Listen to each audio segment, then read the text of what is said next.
Good morning. कैसे हैं आप लोग? आज से हम लोग प्रतियोगिता दर्पण अक्टूबर राष्ट्रीय का वॉल्यूम 2 ख़त्म करने वाले हैं। इसको आज कंप्लीट ही कर लेना है ना। ये 5 टॉपिक हैं, 5 टॉपिक होगा। ये अंतर्राष्ट्रीय घटनाक्रमों का कंप्लीट हो जाएगा, है ना। तो इसको चलते फटाफट ख़त्म कर लेते हैं। चलिए देखिए, पहला क्या बोलता है कि म्यांमार के आपातकाल में 6 माह की पुनः वृद्धि, है ना। म्यांमार में भी आपातकाल लगा हुआ है। पहले बातों को समझ लेते हैं हम लोग अच्छा से, फिर मैगजीन में जो दिया हुआ है उसके बाद में डिस्कस करेंगे। म्यांमार में भी आपातकाल लगा हुआ है सॉरी, आपातकाल मतलब सेना का शासन।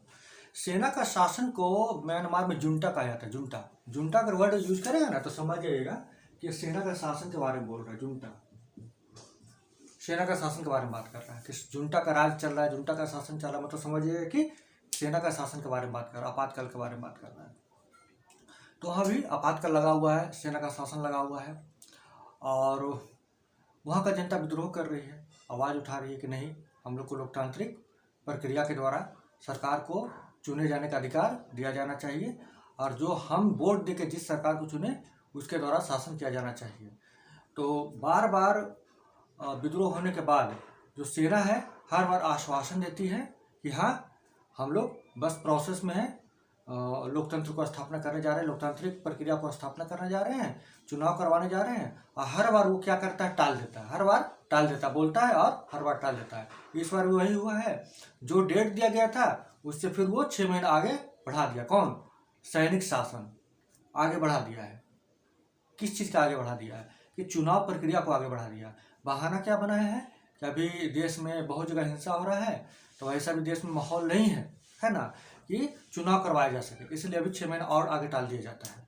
तो इस आधार पर अभी टलते जा रहा है और वहाँ पर सेना का शासन लगा हुआ है। चलिए इसके बारे में थोड़ा सा इतिहास जान लेते हैं। ये तो बस इतना मैगजीन में देकर चुप हो गया मैगजीन, लेकिन हम लोग थोड़ा सा अच्छा से जान लेते हैं। तो जो मैगजीन मैंने दिया हुआ पहले वो लोग हम सब समझ जाते हैं। हम लोग देखिए कि जैसा कि हम लोग को पता है कि भारत का आज़ादी कब हुआ था, 1947 में हुआ था। आप लोग को पता है 15 अगस्त 1947 को भारत आज़ाद हो गया था।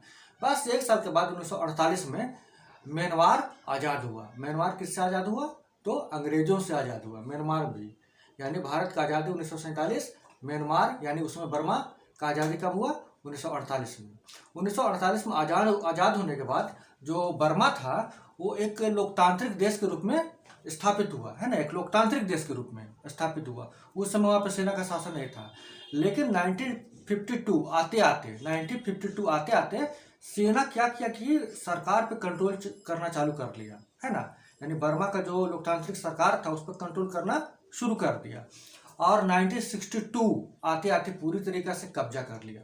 बात को समझिए, 1948 में क्या हुआ? आज़ाद हुआ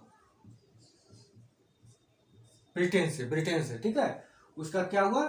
1962 से 2011 तक सेना का शासन रहा।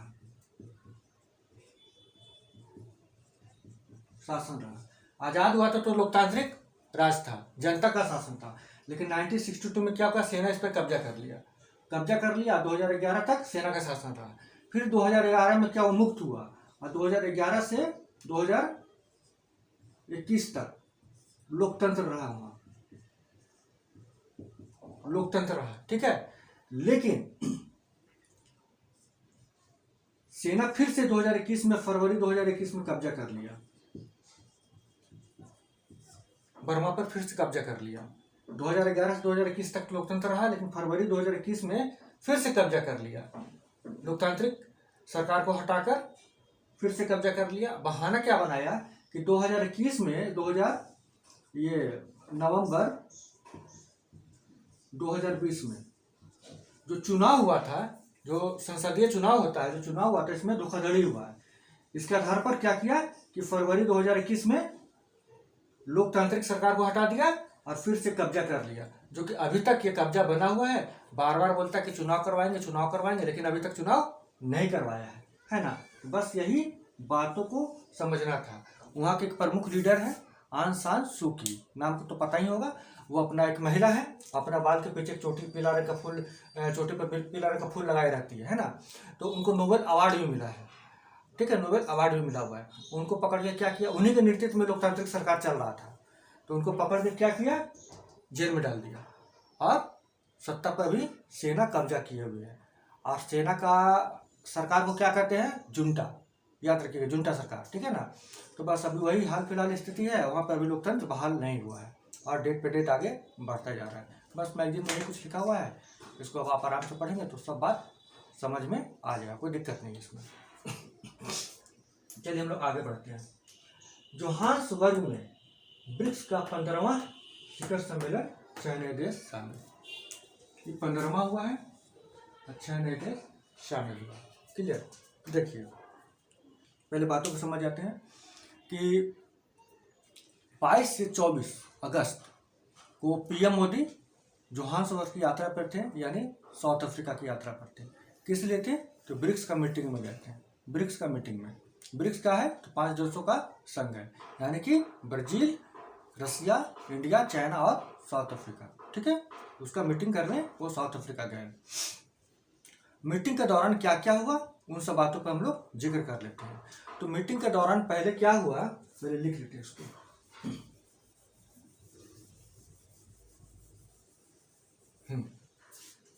देखिए मीटिंग में हुआ क्या कि पीएम मोदी ने 2 बातों का प्रस्ताव रखा है। प्रश्न इंपॉर्टेंट प्रश्न। पहला, इंटरनेशनल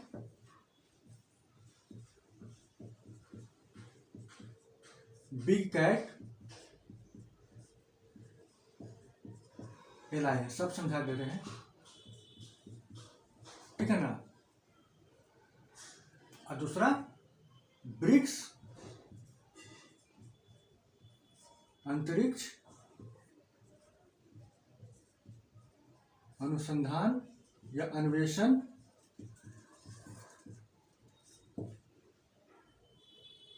केंद्र का स्थापना। इन 2 प्रस्ताव रखा है, ये 2 प्रस्ताव रखा है कि मोदी जी कहें ब्रिक्स में कि जो विलुप्त हो रहा है बिग कैट का मतलब क्या हुआ, बाघ, चीता, ये सब बिग कैट में आता है। ये लोग बिल्ली प्रजाति का है ना। तो जो विलुप्त हो रहा है बिल्ली प्रजाति, बड़ा बड़ा बिल्ली प्रजाति, उसको सुरक्षा करने का जरूरत है। इसके लिए क्या होना चाहिए, एक अलायंस बनना चाहिए। उसका नाम क्या है, इंटरनेशनल बिग कैट अलायंस। उसमें हम लोग सारे ब्रिक्स के देश मिलकर विलुप्त होने वाली बिग कैट का सुरक्षा करेंगे। दूसरा क्या है कि ब्रिक्स अंतरिक्ष अन्वेषण केंद्र का स्थापना करेंगे और मिलकर हम लोग ब्रिक्स का जितना भी कंट्री है मिलकर क्या करें, अंतरिक्ष के क्षेत्र में रिसर्च का काम करेंगे और एक दूसरे का सहयोग करेंगे।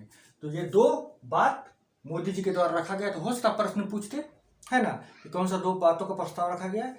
तीसरा इंपॉर्टेंट बात क्या है एग्जाम का दृष्टि से कि 6 नए देश शामिल हुए हैं। 6 नए देश शामिल हो गए। नए देश कौन कौन देश है भाई, तो देख लीजिए। पहला एक है अर्जेंटीना, ठीक है। दूसरा कौन है, ईरान, ठीक है, इथोपिया,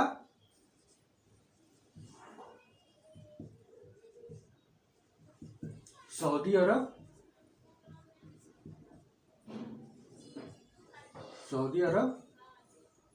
मिस्र और यूएई। 6 देश हुआ ना, 1 2 3 4 5 6, क्लियर। 6 नए देश शामिल हो गया। तो पहले से 5 देश था ब्रिक्स में, अब 6 देश और शामिल हो गया है। तो कुल कितना देश हो गया बताइए, कुल 11 देश हो गया। यानी ब्रिक्स में अब कुल 11 देश इसका मेंबर हो चुके हैं, ठीक, क्लियर। तो ये प्रश्न बड़ा इंपॉर्टेंट बनेगा, बहुत इंपॉर्टेंट बनेगा। इसको आप लोग एकदम याद कर लीजिए, एकदम याद कर लीजिए। ये आने वाला एग्जाम में पक्का यहाँ से क्वेश्चन रहेगा, क्लियर। इसको याद कर लीजिएगा। बस मुख्य बात यही था, एक इसको याद रखिएगा, एक इसको याद रखिएगा, है ना। कुछ और बात बता देते हैं, कुछ एक्स्ट्रा बात जो कि मैगजीन में नहीं है। इसमें ब्रिक्स के जो राष्ट्र प्रमुख थे, ब्रिक्स के राष्ट्र प्रमुख मतलब 5 देश का, पहला हो गया कौन, तो ब्राजील का लूला डी सिल्वा, वो उपस्थित थे। रसिया का पुतिन शामिल नहीं हुए थे। है ना, पुतिन शामिल नहीं हुए थे। राष्ट्रपति पुतिन हैं, शामिल नहीं हुए थे। उनका प्रधानमंत्री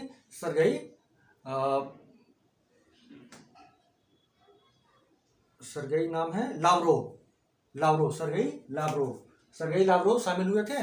फिर चीन से जिनपिंग शामिल हुए थे। इंडिया से तो पीएम मोदी शामिल हुए थे। और कौन हो गया एक जो ये साउथ अफ्रीका का, तो खैर वो तो रामफोसा जो है वो तो खैर मेजबानी ही कर रहे थे। तो पुतिन शामिल क्यों नहीं हुए थे, बात यहाँ पर यह समझने का है। पुतिन शामिल क्यों नहीं हुए थे?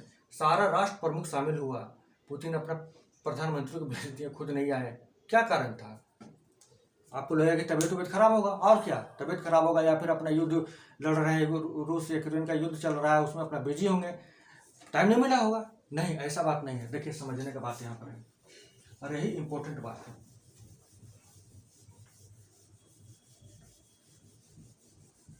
देखिए, ICC, international criminal court, ICC, है ना, ये क्या किया है कि पुतिन को, जो रूस के पुतिन है, पुतिन को के खिलाफ वारंट जारी कर दिया है, गिरफ्तारी का वारंट।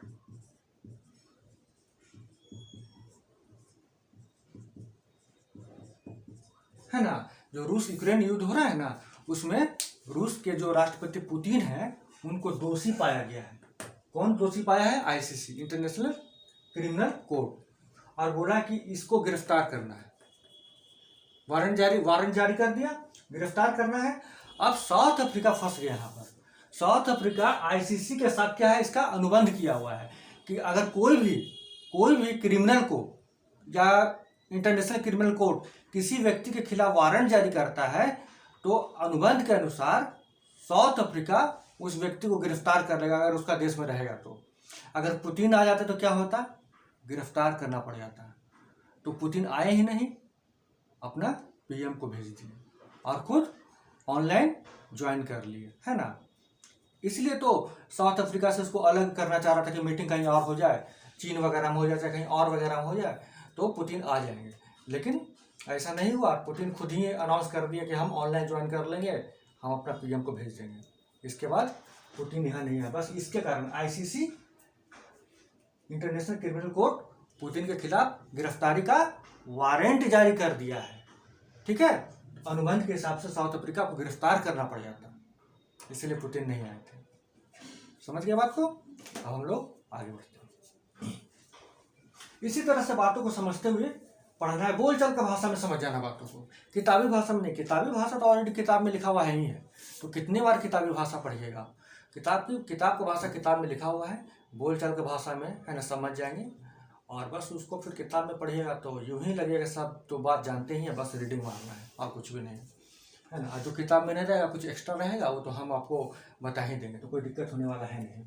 आगे हम लोग देख लेते हैं।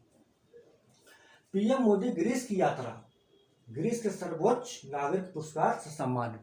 नागरिक पुरस्कार का नाम क्या है, ये भी जान लीजिए आप, लिख लीजिए आप कि the grand collar of the order,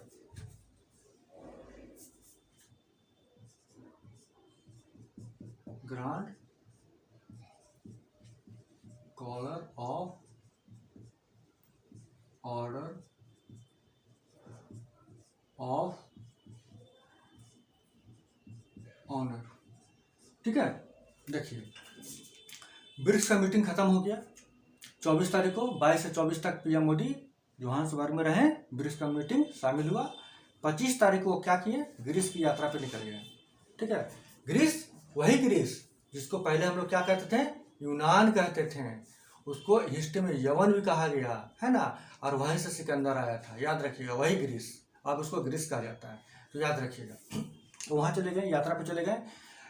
लगभग 40 दशक के बाद, यानी 40 साल के बाद कोई भारत के प्रधानमंत्री हैं जो ग्रीस का यात्रा पर गए हैं। इसके पहले 83 में, यानी 1983 में पूर्व प्रधानमंत्री श्रीमती इंदिरा गांधी जी यात्रा पर गई थी, उसके बाद कोई नहीं गया। तो पीएम मोदी गए तो उनका अच्छा से अवगत हुआ, स्वागत हुआ। ग्रीस भी बहुत खुश हुआ कि भारत का पीएम कोई आया है 40 वर्षों के बाद, है ना। तो दोनों देशों में अच्छा खासा संबंधों में प्रगाढ़ता आई है, गर्मजोशी के साथ उसका स्वागत किया गया। पीएम मोदी गए ग्रीस का राजधानी कहाँ, एथेंस गए। एथेंस में जाकर वहाँ पर एक मकबरा है, मकबरा का नाम है टॉम का मतलब होता है मकबरा, टॉम ऑफ अननोन सोल्जर, यानी कि अज्ञात सैनिकों का मकबरा। यानी कि यूनान के लिए बहुत सारे अज्ञात सैनिक लोग अपना शहादत दिए होंगे, शहीद हुए होंगे, लेकिन जिनका नाम पता नहीं है।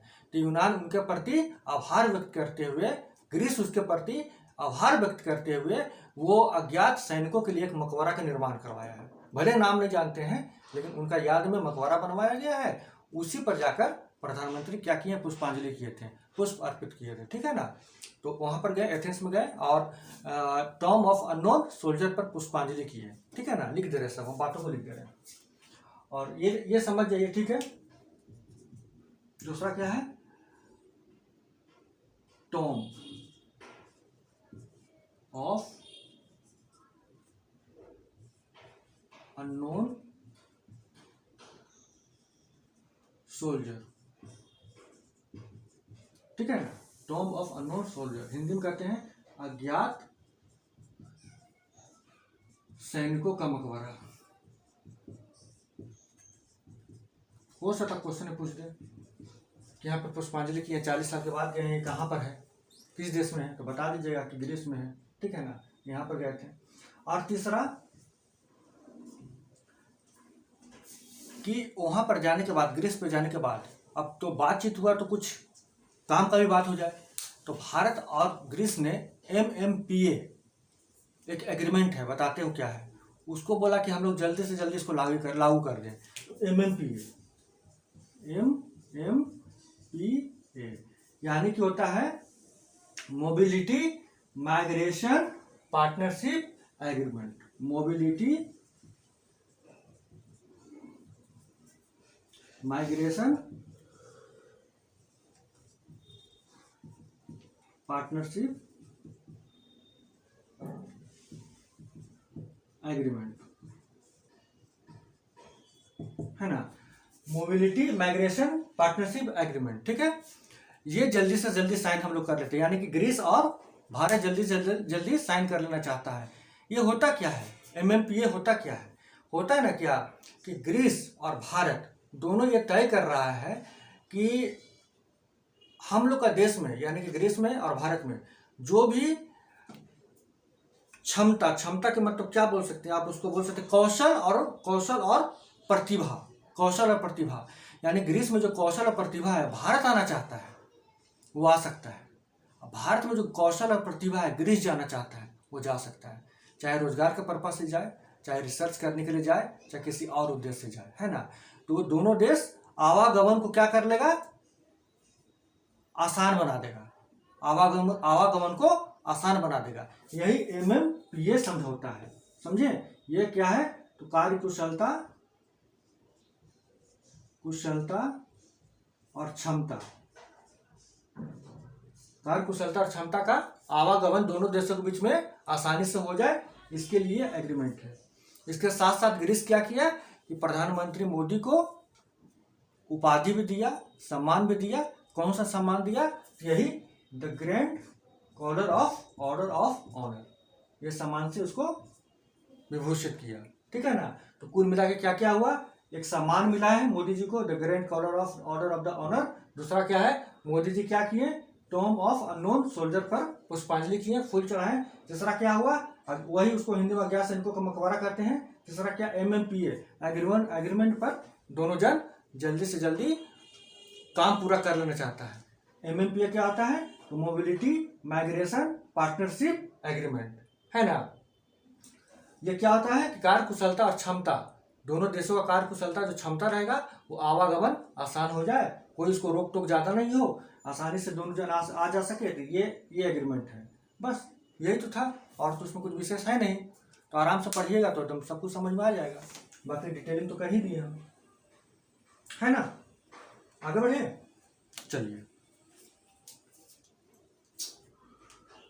देखिए, चंद्रमा पर लैंडिंग के लिए रूस द्वारा 47 वर्ष के अंतराल पर प्रक्षेपित लूना 25 असफल रहा, है ना। तो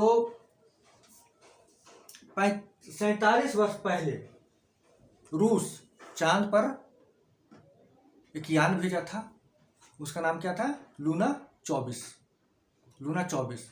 अब 47 साल के बाद फिर से यही 2023 में चांद का दक्षिणी ध्रुव पर रूस एक यान भेजा, उसका नाम क्या था? लूना 25। कब? 11 अगस्त को। हम लोग भी चंद्रयान भेजे हैं। हम लोग कब भेजे थे? 14 जुलाई को।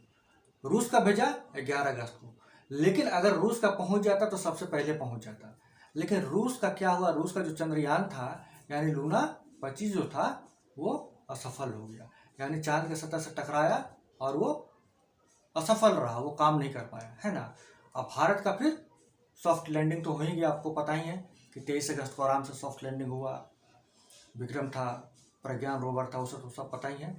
लेकिन रूस वाला यहाँ पर रूस का असफल रहा। 47 वर्ष के बाद चालू किया था, है ना। लूना 25 को 11 अगस्त को भेजा 2023 को, लेकिन ये असफल रहा, ठीक है ना, ये असफल रहा। क्लियर? बस इसमें यही था, कुछ विशेष इसमें नहीं था। 47 वर्ष पहले कौन सा यान भेजा था? तो लूना 24, उसके बाद लूना 25 भेजा था, ठीक है। चलते आगे बढ़ते हैं। 38 वर्ष से कंबोडिया के पीएम रहे,